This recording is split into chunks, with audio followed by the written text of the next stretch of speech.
Hey there, everybody. I wanted to do another short video, and again, hope to do more of these as I warm up to the idea more and more. So last week we had the pleasure of co-sponsoring a seminar on the challenges of translating some of the Zen texts, and it was led by another Zen teacher, Dosho Port. If you weren't, by the way, if you weren't able to attend, it is available online on YouTube, and I encourage you to watch it. We should be able to post a link to it soon on our Facebook group. And after attending that, I got thinking about the importance of language. Yeah, that's right. Even in Zen, language is so important. Of course, we have the admonition from Bodhidharma to not rely on words, and yet, words are so important, as Dosho pointed out in talking about the topic of translation and how easy it is to fall into confusion and misunderstanding. So in fact, words are so important that we have actually 3 precepts that relate to language. Of course, there's not lying, not speaking of the faults of others, and not praising ourselves. But let's leave all that to the side for a moment, and maybe focus on that in a different video. But instead, come to another aspect of language. And so, over the last 2 teishos that I gave, these Dharma talks, I focused in on this essay by Dogen, one of our founding ancestors, and it's called the Fukan Zazengi.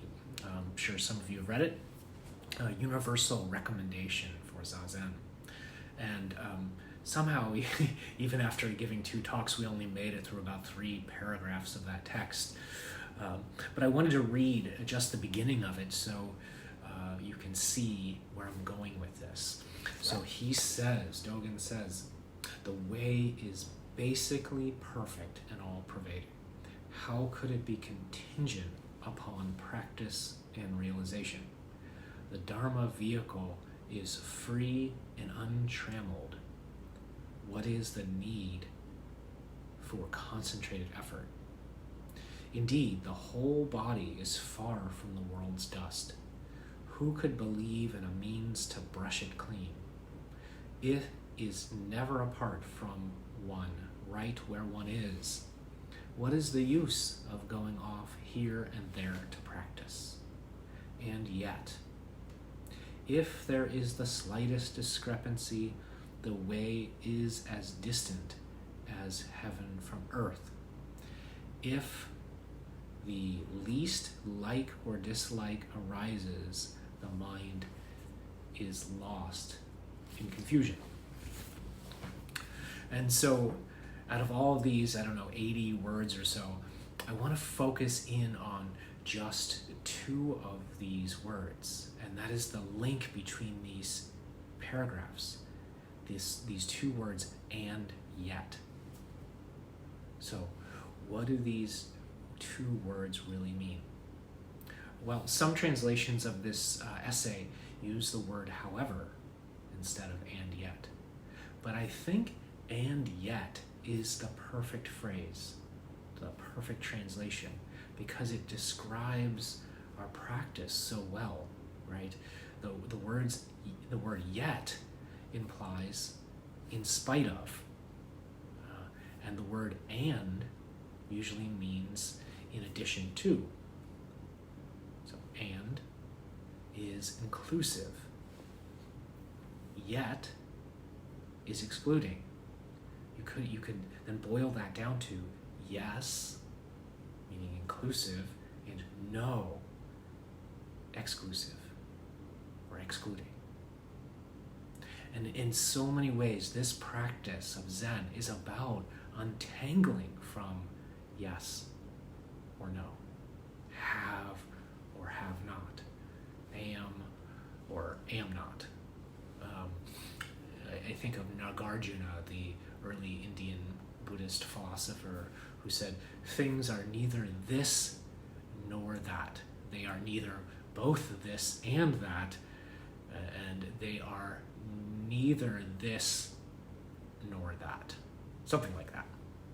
But you can see how he is really taking away everything in that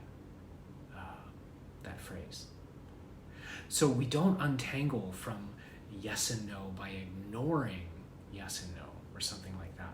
In Zen, instead, we enter into that tension of yes and no, that paradox of yes and no, that question. And we learn to stay there in that liminal space, in that uncertainty, rather than looking, so to speak, for an answer. Why? Because when we look for an answer, we usually fall to one side or another. It is either this way or that way. And then, of course, we exclude the other side.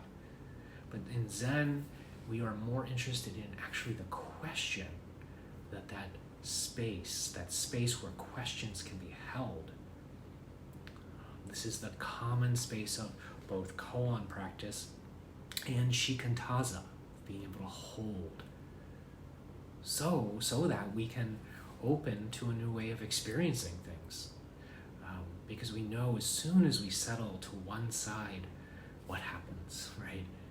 Well, it changes, and then we experience pain, experience suffering.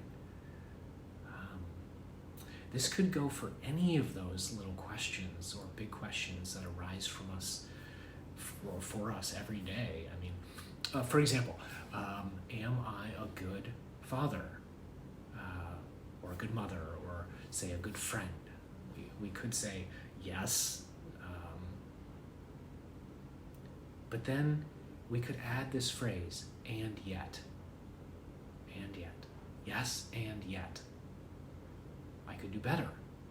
Of course, both are true, right? What most people don't realize is that there is a great uncertainty and a great tension for most people in their lives continually, a tension that arises from being human, of feeling like, am I enough? Feeling at moments that we are, and then at the same time, or maybe a moment later, feeling like we're not enough, wanting more. And this tension is a pretty gnarly tension. And so most people experience this as a pretty unpleasant thing, you know. And to boot, nobody except maybe Zen people seem to want to talk about this kind of uncertainty. And so the way to work with that gnarl, if that's even a word, I'm not sure, isn't to settle the question in the way we might think. It's not to say to ourselves, yes, I am enough, and then try to believe that. Because, that really doesn't work. And it's not, of course, to constantly go after something else, which is born out of I am not enough, or I don't have enough. The answer is to let that tension be there, right? Which takes a tremendous amount of courage and presence of mind. This world is a pretty unpredictable place, and there's a tremendous amount of uncertainty out there, which means we need to learn to regulate our nervous systems in a way that we have the capacity to hold that tension. And when we do, it really ceases to be a tension at all, to be a problem. We learn to hold two truths.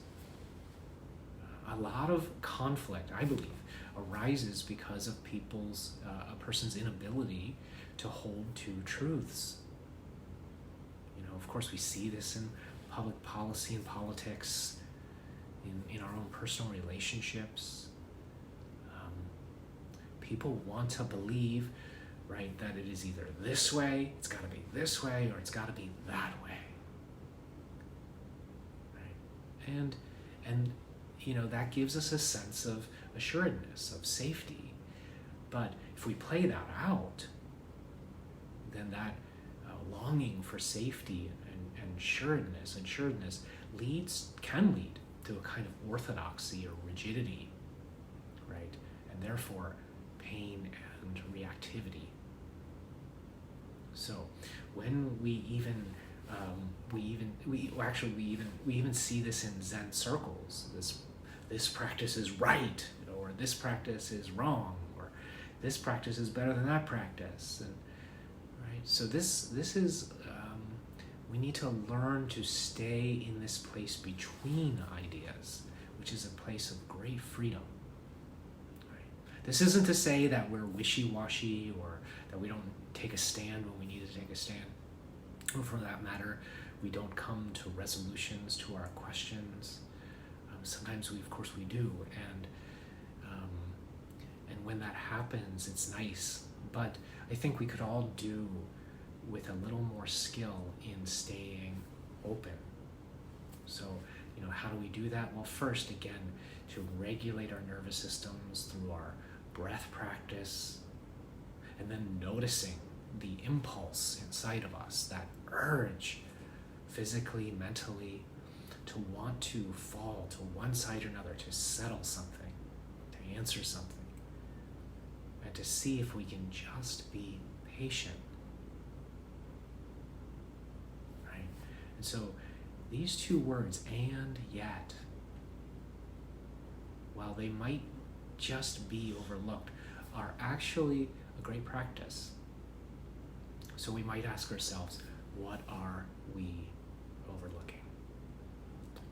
Okay, well, thanks for listening. I hope it was useful in some way to you, and I'll hope to practice with you soon.